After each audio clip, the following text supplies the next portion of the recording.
So, good afternoon. We are here at the Nerds of the Oberrheinische Tiefebene and Crossrhein stage at the CCC Camp 23. And we have the next talk is called Celeste, bringing an indie classic to PicoSystem. And it's from Andreas, also known as Pixel Punker. And he is into retro computing and electronic music. And before we go also to the stream out there, we have this stage have a hashtag.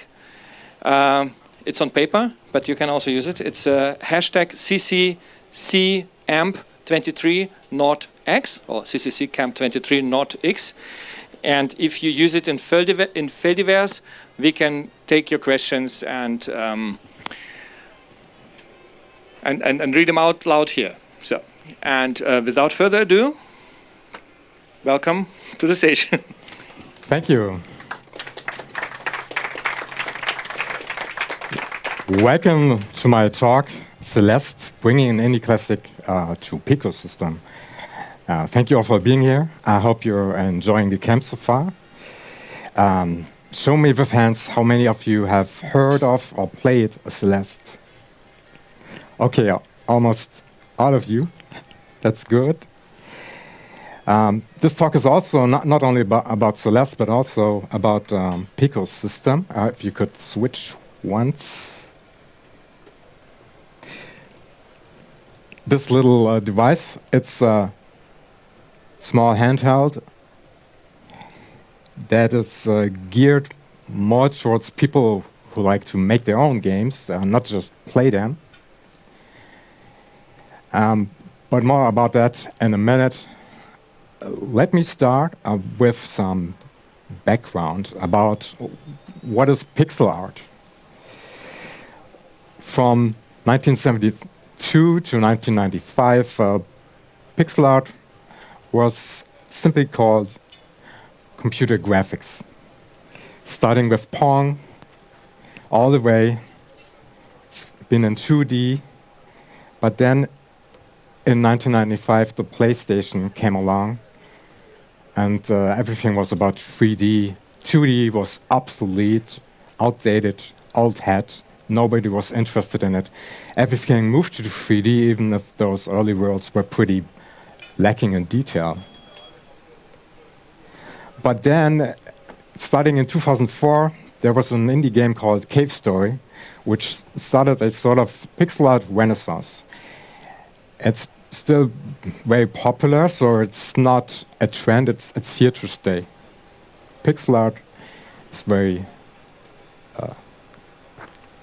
still in use today. Today we have mainly three flavors of pixel art. On one end of the spectrum we have new games for vintage hardware, like Sam's Journey. And the great thing about these games is that with the culminated knowledge and experience, these games often surpass the commercial games of the era.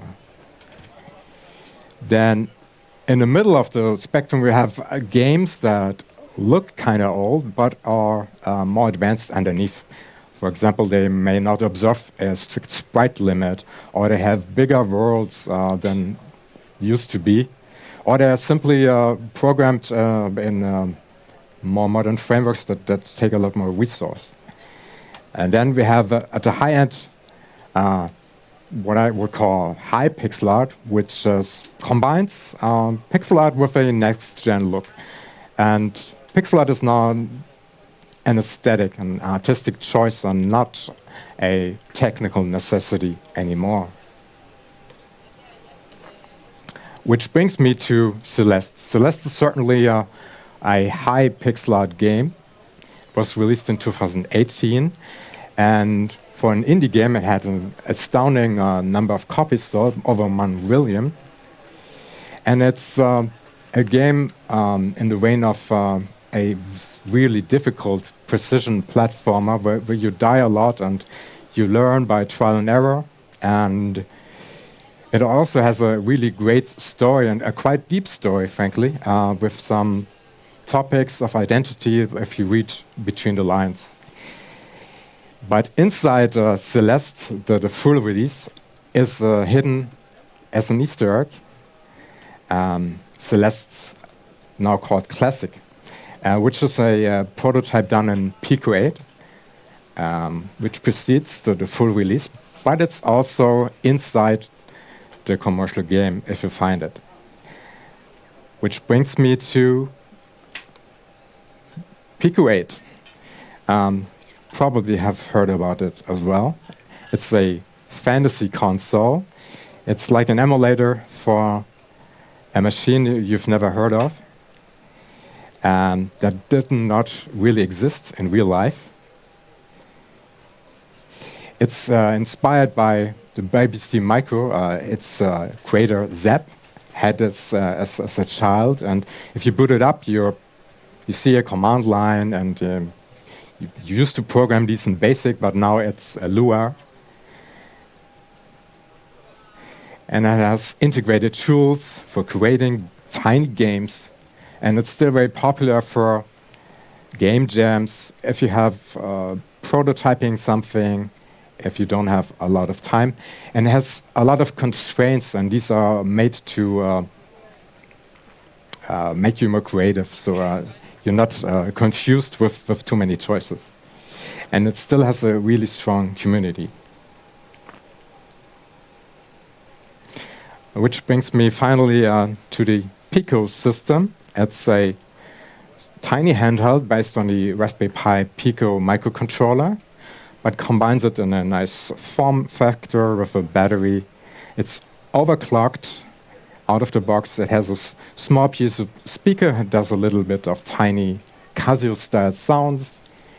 It gives you 6 hours of battery, which is thanks to the Pi Pico that really consumes a lot, tiny amount of power. And it has a generous amount of 16 megabytes of flash ROM, executing place ROM, which I'll talk about in a minute, and has a tiny square screen. Inside, it's powered by the Raspberry Pi Pico, or RP2040. It's a new microcontroller from Raspberry with 2 Core 0 cores, but also some additional hardware, like, for example, a hardware division unit, a interpolator, lots of DMA channels, and PIO, programmable I/O, which is a special feature of the Pi Pico. It's quite confusing for some. If they see Pico 8 and PicoSystem, they think it's the same. It is not. Here you see some differences and similarities. Both do have a square and tiny screen. Pico in name, Pico in size, reduced controls, but Pico 8 has a lower runtime with some overhead, whereas PicoSystem by default runs with a compiled C++. Pico 8 has lots of RAM. Lua has a minimum of 2 megabytes, very little ROM. The games are just 32K in size. With PicoSystem, it's reversed. You have lots of ROM, 16 megabytes, but very little RAM, 265 kilobytes. And lastly, Pico 8 needs a pretty beefy processor for what you're getting, 1 gigahertz at least. And PicoSystem is overclocked to 250 megahertz.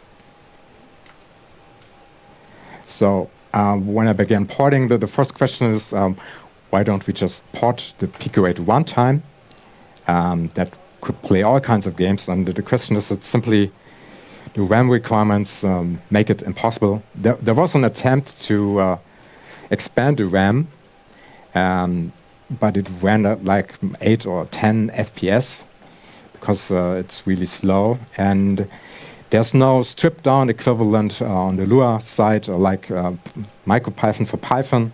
So it's just too big for this tiny microcontroller. And yeah, if you try it on Pico 8 on a full Raspberry Pi 1, you will even have some slowdown. So it's just too much. So it's a direct port. PicoSystem has an amazing amount of frameworks to offer. There are 6 or 7 of them that you could choose from. I choose to go with the official PicoSystem SDK because it first has a reduced footprint. And if you look at the API, you will notice some similarities. It looks kind of the same. But I want to mention 2 additional frameworks you could use. 32-bit SDK is the most powerful, certainly, from a bigger machine. And a pretty new one, Micro.js, not Micro, which is easiest for beginners. You just need a web browser.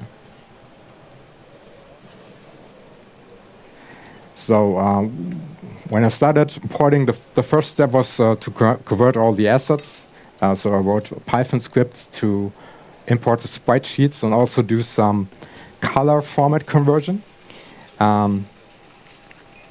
More about that in a minute.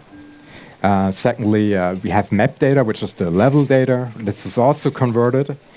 And some Pico 8 games use compression because 32K is really little, but that's not necessary for PicoSystem, so we can remove the compression. There's no actual loading. It's just ROM addressed directly. And so it works like the consoles of old. You're not loading, you're not pausing. You just access a memory address and your level data is all there. And lastly, there's some sound conversion. Pico 8 is known for its chip tunes. Sadly, it didn't work on this one. But they also converted what is there as sound effects. And for all this conversion of the file formats, they're really explained in detail in the Pico 8 wiki, so that's a great resource.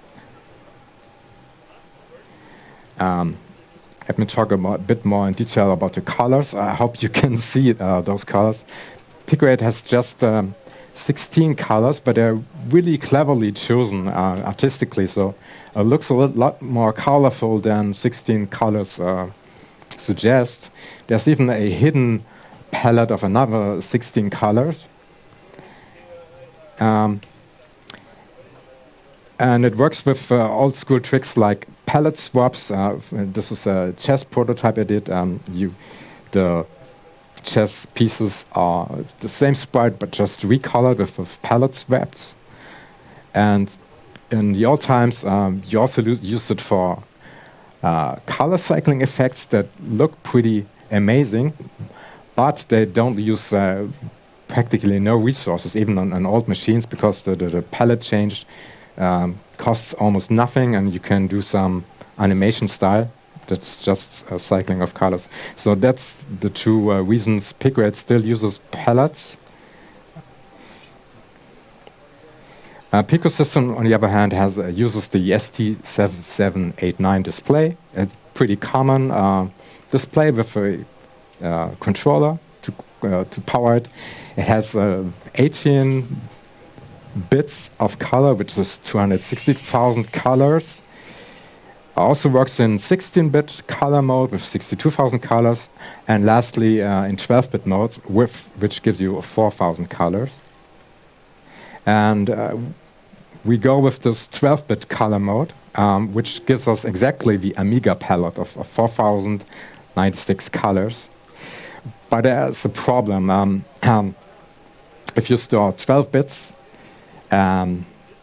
inside 16 bits, you can't read them out efficiently via memory copy. You have to skip 4 bits. But there's some PIO assembly. It's connected via DMA to the memory, and then it processes those bits and throws some away. And this saves us 25% of the SPI bandwidth. And this is great because SPI bandwidth is the one limiting factor for the refresh of this display. And yeah, those 12 bits stored. in 2 bytes means 1 nibble, that's the word for bits, can be used for full alpha transparency, which looks great and is uncommon for an 8 or 16-bit machine. So what I did when porting, the SDK out of the box has some so-called blend modes. There's copy, which is just a memory copy, so from source to the screen, it ignores what's there. Then we have mask, which is 1-bit transparency. And finally, we have a mode with full alpha transparency. And of course, this one is the slowest. And I added additional Pico 8 blend modes.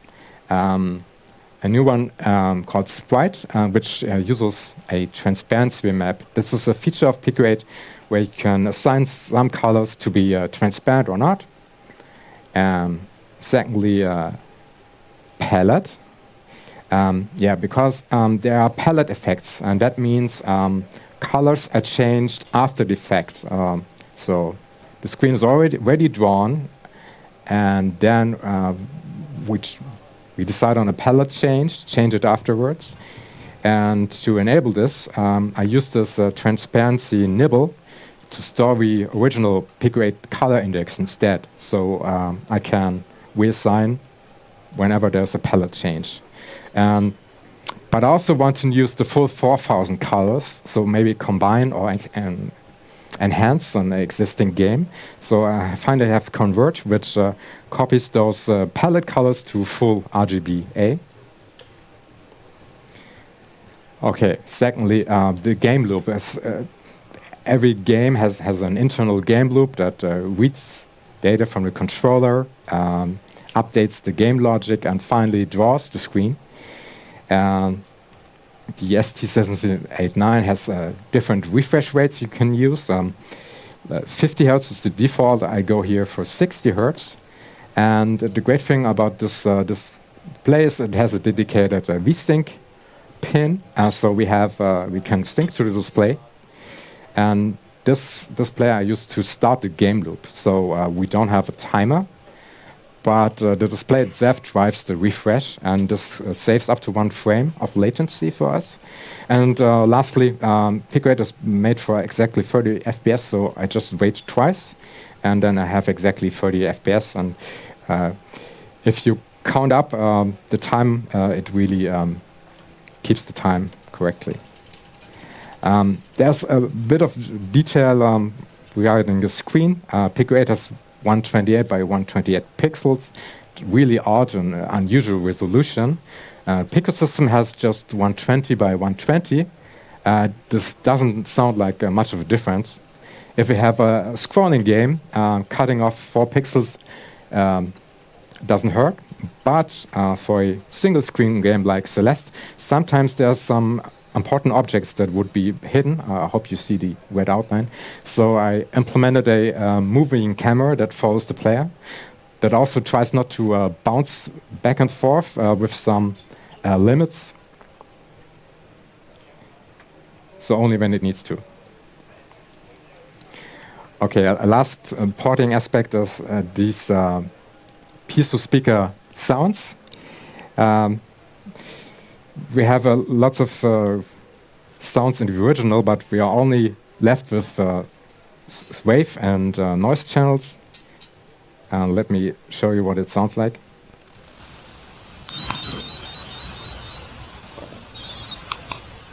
Yeah, that's what's left of the sound, but still, it gives a nice feedback. And I use the second core to decouple the sound speed from the frame rate. Okay, before I come to this last slide, let me just show you quickly what it looks like. If you could switch to the camera.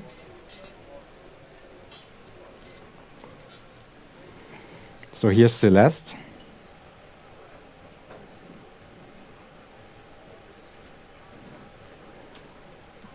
You can play it and it runs in full speed.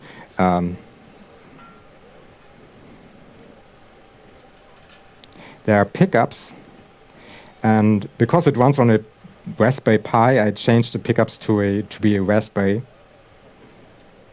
But you can always change it back to the original Strawberry. So that's just one minor addition. Okay, the last point is I've done it again and tried to port it again. This time in Rust, using asynchronous embedded Rust. It uses embedded graphics and embedded graphics core. I'm starting from scratch, and the first thing I did was this sprite routine, which parses the sprite sheet and now writes it using... you should switch back to the camera, please.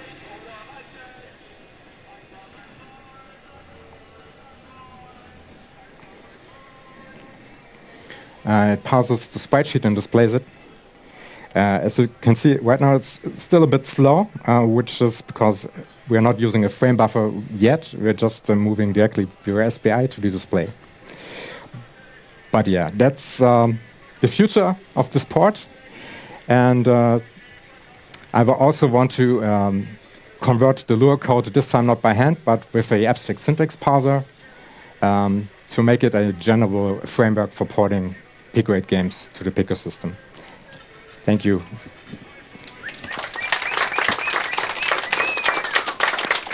Well, thank you very much, Pixelpunker. I think you could have used more time for getting more deeper into it. So, but who want to know more can ask you like the side of the stage, because we need to make space for the next talk that is already in preparation and will happen here in my watch died in 18 minutes. So, and we need that time for this change the stage. But thank you very much for coming, and thank you very much for coming here. Thanks.